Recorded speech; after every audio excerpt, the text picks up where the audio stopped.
Bismillahirrahmanirrahim. Bersama saya ada tokoh Garut, beliau S2 dari UIN Bandung, dan mudah-mudahan sebentar lagi beliau segera S3. Dokter ya, Amin.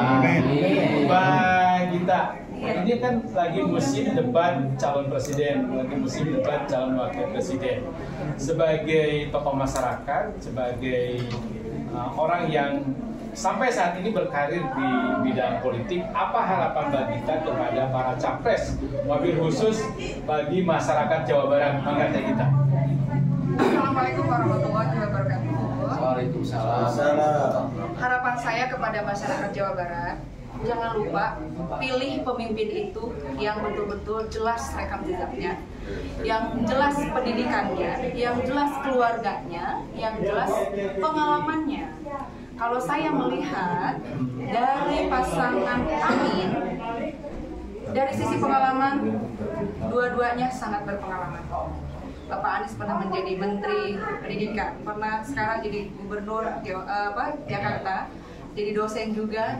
Begitupun Bapak Muhaimin Iskandar pernah menjadi Menteri Tenaga Kerja, jadi pimpinan DPR, jadi sangat layak untuk menjadi pemimpin. Dari sisi keluarga, mereka berdua keturunan dari pahlawan nasional yang sudah berkontribusi untuk kemerdekaan Republik Indonesia. Dari segi pendidikan mereka sama-sama dokter. Jadi saya sangat cinta pasangan Amin. Dan jangan lupa untuk seluruh masyarakat Indonesia harus cerdas memilih pemimpin. Betul. Nah, bagi masyarakat kan ada pilihan lain selain Mas Anies dan Gus Muhaimin. Ada pasangan Prabowo dengan Mas Gibran, ada pasangan Pak Ganjar dengan Prof Mahfud. Nah, bagi Teh Gita, kedua calon presiden yang lain mungkin bagaimana melihat mereka berdua? Sebetulnya kalau melihat dari sisi kelebihan, pasti semuanya ada kelebihan. Dari sisi kelemahan, semuanya juga pasti ada kelemahan. Tapi saya melihat intinya adalah yang paling cocok itu tetap nomor satu untuk jadi presiden. Itu saja.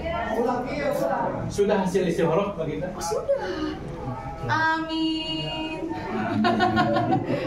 Teman-teman Jalan Panjang, itulah spiritual Teh Gita, karena bagi Teh Gita memilih calon presiden itu tetap berdasar istikharah, begitu kan Teh Gita? Begini Pak, NKRI ini warisan dari orang-orang soleh. Jangan sampai warisan ini kita rusak dengan memilih pemimpin yang salah. Jadi kita harus memilih pemimpin yang soleh. Jadi saya sebagai seniman, sebagai akademisi, sebagai yang bergelut di politik juga, saya berharap masyarakat Indonesia lebih pintar, lebih cerdas pokoknya. Jangan termakan berita hoax.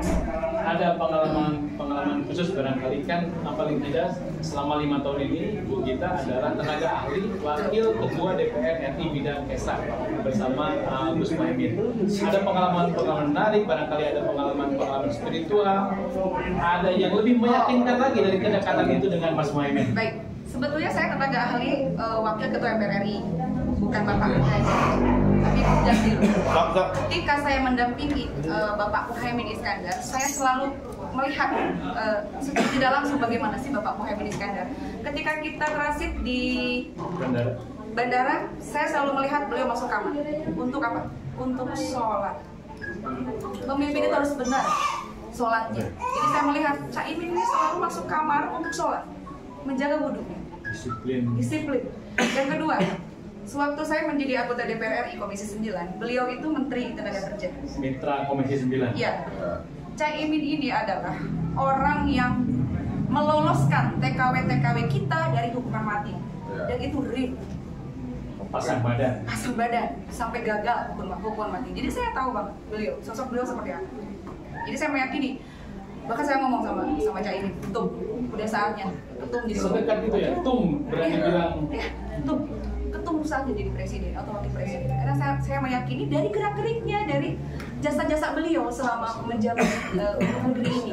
Mungkin banyak orang yang nggak tahu, tapi saya mungkin sedikit memberikan contoh yang tadi. Dari mulai sholat, kita lihat setiap masuk bandara pasti sholat.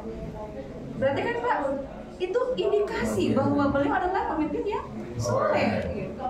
Yang kedua yang tadi, TKW itu kan biasa, itu kan harus diperjuangkan, dan Caimin adalah orang yang mampu untuk menghadang para TKW yang harusnya dihukum mati menjadi tidak dihukum mati. Kan luar biasa jasa beliau. Konkret. Kalau dengan pasangannya ini, chemistry mereka tuh ke depan ketika mereka nanti memimpin di Bali yang lain, mungkin ada harapan dari Teh Gita. Harapan saya saat ini kan saya menjadi salah satu ketua relawan Gita Indonesia, gerakan Ibu Tangguh Aminkan Indonesia. Saya melihat visi misinya beliau tentang perempuan, ternyata sangat perempuan. Di situ ada salah satu program di mana ketika nanti beliau jadi untuk menjadi presiden, maka para perempuan yang menjadi kepala keluarga akan ada bantuan dari pemerintah. Luar biasa, saya sangat mensupport banget, saya akan dorong. Karena banyak di Indonesia ini, maaf, seorang janda yang selama ini mungkin tidak dibantu oleh pemerintah. Jadi ketika ada program dari Amin ini seperti itu, saya sangat mensupport banget. Makanya saya semangat untuk menjadi relawan Gita Indonesia. Gerakan Ibu Tangguh Aminkan Indonesia. Saya siap kawal ke depan. Selamat Teh Gita, mudah-mudahan Gita ini gerakan tangguh, Ibu Tangguh, gerakan Ibu Tangguh Aminkan Indonesia, mudah-mudahan menjadi sarana pendidikan politik, wabil khusus tadi sarana berspiritual ya bagi kita dalam karir di bidang politik sekaligus juga karir di bidang seni. Wallahu a'lam bishawab. Panjang. Wassalamualaikum warahmatullahi wabarakatuh. Waalaikumsalam.